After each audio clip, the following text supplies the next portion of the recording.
Assalamualaikum warahmatullahi wabarakatuh. Perkenalkan, nama saya Ayu Sriwulandari dari Fakultas Ekonomi Bisnis Islam, jurusan Perbankan Syariah semester 2. Pada kesempatan kali ini, saya akan mempresentasikan hasil makalah saya yang berjudul 3 Masa Kerajaan Besar Islam. Pertama-tama, video ini saya tunjukkan untuk memenuhi tugas mata kuliah Sejarah Peradaban Islam. Dan tidak lupa juga saya ucapkan terima kasih kepada Bapak alias Chandra ME yang telah memberikan tugas ini kepada saya. Baik. Saya akan langsung menjelaskan tentang 3 kerajaan besar Islam. 3 kerajaan besar Islam itu ada yang pertama Kerajaan Utsmani, yang kedua Kerajaan Safawi di Persia, yang ketiga Kerajaan Mughal di India. Baik, saya akan menjelaskan Kerajaan Utsman terlebih dahulu. Pendiri kerajaan ini adalah bangsa Turki dari kabilah Oghuz yang mendalami daerah Mongol dan daerah utara negeri Cina. Dalam jangka waktu kurang lebih kira-kira 3 abad, mereka pindah di Turkistan, kemudian Persia dan Irak. Mereka masuk Islam sekitar abad ke-9 dan ke-10.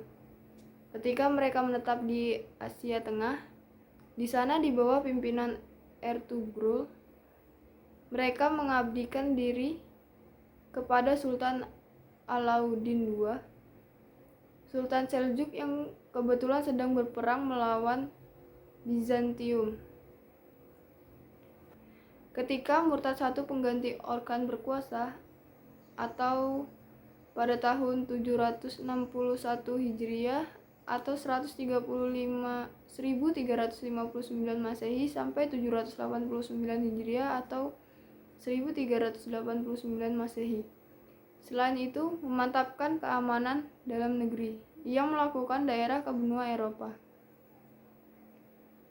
Ekspansi Kerajaan Utsmani sempat terhenti beberapa lama ketika ekspansi disiarahkan ke Konstantinopel.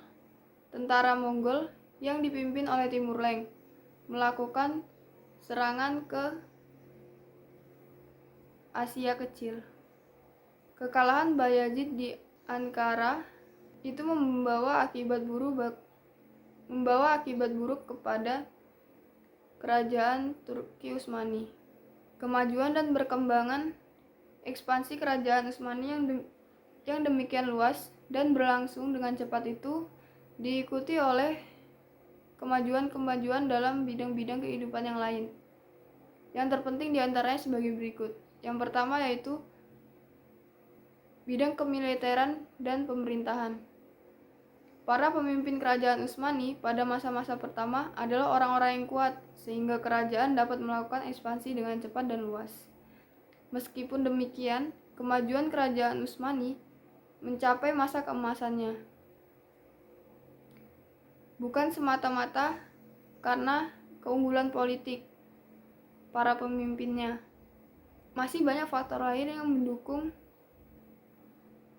keberhasilan ekspansi itu. Di antaranya adalah keberanian, keterampilan, ketangguhan, dan kekuatan militernya yang sanggup bertempur kapan saja dan di mana saja. Yang kedua yaitu di bidang ilmu pengetahuan dan budaya. Kebudayaan Turki Utsmani merupakan perpaduan bermacam-macam kebudayaan. Di antaranya adalah kebudayaan Persia. Mereka banyak mengambil ajaran-ajaran tentang etika dan tata krama dalam istana raja-raja. Organisasi pemerintahan dan kemiliteran banyak mereka serap dari Bizantium. Sedangkan ajaran tentang prinsip-prinsip ekonomi, sosial, dan kemasyarakatan ilmu dan huruf mereka dapatkan dari bahasa Arab. Yang ketiga yaitu dari bidang keagamaan. Agama dalam tradisi masyarakat Turki mempunyai peran besar dalam lapangan sosial dan politik. Masyarakat digolong-golongkan berdasarkan agama, dan kerajaan sendiri sangat terikat dengan syariat, sehingga fatwa ulama menjadi hukum yang berlaku. Ketika itu, ulama mempunyai tempat tersendiri dan berperan besar dalam kerajaan dan bermasyarakat. Oke, selanjutnya saya akan menjelaskan tentang kerajaan Safawi di Persia. Ketika kerajaan Utsmani telah mencapai puncak kejayaannya, kerajaan Safawi di Persia baru berdiri. Kerajaan ini berkembang sangat cepat. Dalam perkembangannya, kerajaan Safawi sering berontak dengan Turki Utsmani. Berbeda dengan dua kerajaan lainnya, yaitu Utsmani dan Mughal. Kerajaan Safawi mengatakan Syiah sebagai mazhab mereka. Kerajaan Safawi berasal dari sebuah gerakan tarekat yang berdiri di Ardabil, sebuah kota di Azerbaijan. Tarekat ini diberi nama Tarekat Safawiyah. Didirikan pada waktu yang hampir bersamaan dengan berdirinya Safi al-Din pada tahun 1252 sampai 1334 Masehi. Dan nama Safawi itu terus dipertahankan setelah gerakan ini berhasil mendirikan kerajaan. Kepemimpinan gerakan Safawi dilanjutkan berada di tangan Ismail, yang saat itu masih berusia 7 tahun. Selama 5 tahun, Ismail beserta pasukannya bermarkas Gilan, mempersiapkan kekuatan dan mengadakan hubungan dengan para pengikutnya di Azerbaijan, Syria, dan Anatolia. Ismail I berkuasa selama kurang lebih 23 tahun, yaitu antara tahun 1501 dan 1524 Masehi. Pada tahun 10 pertama, dia berhasil memperluas wilayah kekuasaannya. Karena keunggulan organisasi kemiliteran kerajaan Utsmani dalam peperangan ini, Ismail I mengalami kekalahan. Kekalahan tersebut meruntuhkan kebanggaan dan kepercayaan Ismail. Masa kekuasaan Abbas I merupakan puncak kerajaan Safawi. Kemajuan yang dicapai kerajaan Safawi tidak hanya terbatas di bidang politik. Di bidang lainnya, kerajaan ini juga mengalami banyak kemajuan. Kemajuan itu antara lainnya sebagai berikut. Yang pertama yaitu di bidang ekonomi. Stabilitas politik kerajaan Safawi pada masa Abbas I ternyata telah memacu perkembangan perekonomian Safawi. Lebih-lebih setelah Kepulauan Hormuz dikuasai dan pelabuhan Gormon diubah menjadi bandara Abbas. Yang kedua yaitu di bidang ilmu pengetahuan. Dalam sejarah Islam, bangsa Persia dikenal sebagai bangsa yang beradaban tinggi dan berjasa mengembangkan ilmu pengetahuan. Yang ketiga yaitu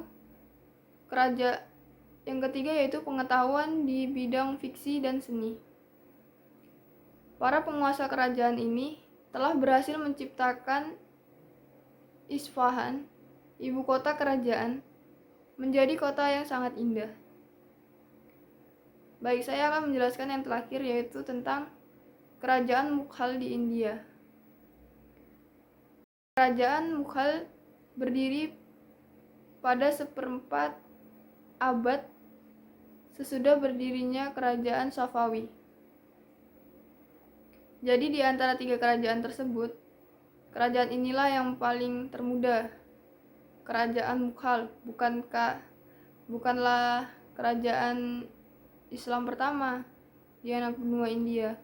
awal kekuasaan Islam di Bani Umayyah. Penaklukan wilayah ini dilakukan oleh tentara Bani Umayyah di bawah pimpinan Muhammad ibn Qasim.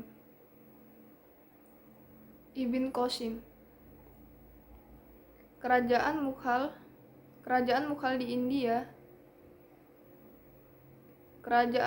di India dengan di Delhi sebagai ibu kota didirikannya oleh Jahiruddin Babur pada tahun 1482 sampai 1530 Masehi, salah satu dari cucu Timur Leng.